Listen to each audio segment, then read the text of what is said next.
Well, this time I'm actually going to make sure I post this video, because I have started to make videos and then just kind of petered off because, well, it takes forever and a bloody year to upload out in the middle of nowhere. Ye country, gotta love it, gotta hate it.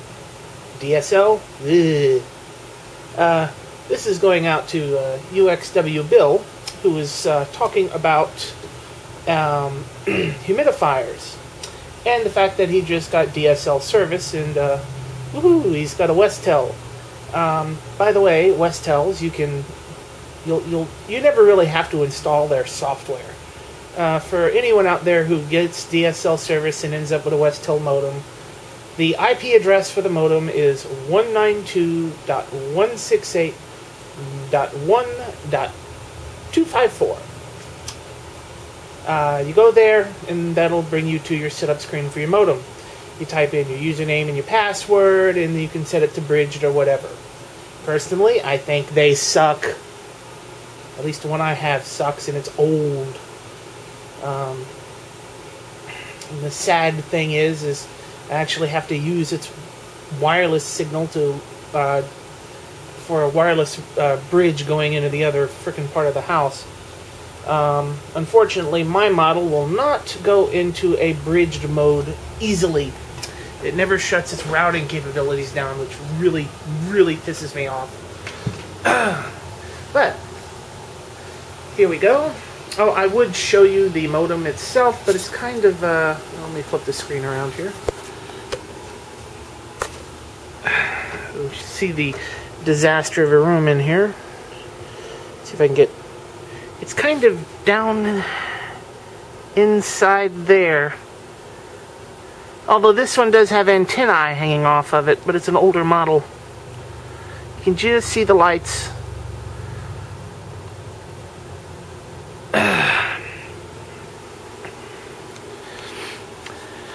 Okay, you were talking about humidifiers, and you forgot to mention a style of humidifier.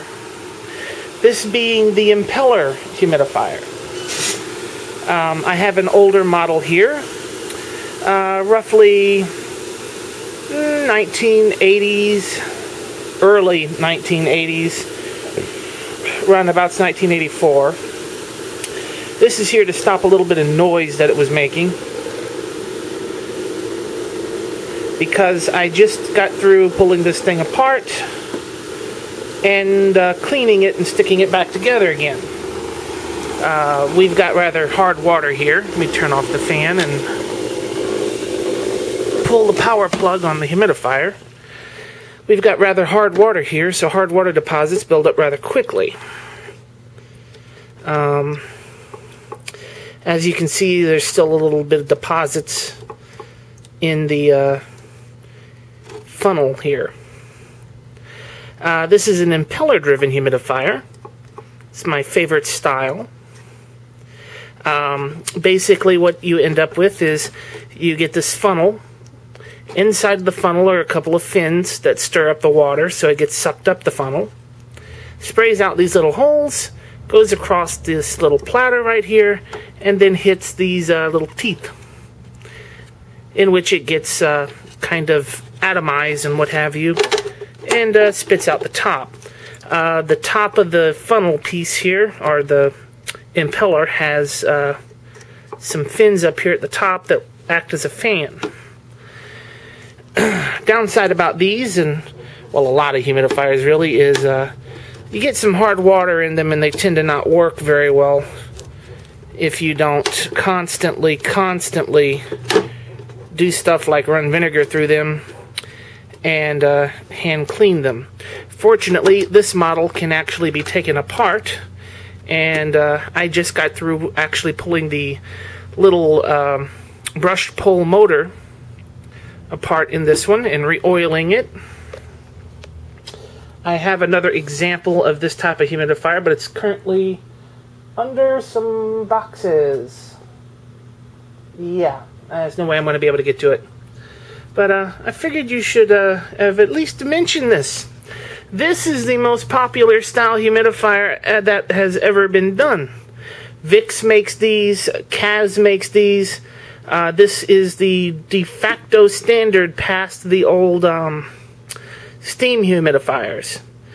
And you were mentioning your ultrasonic.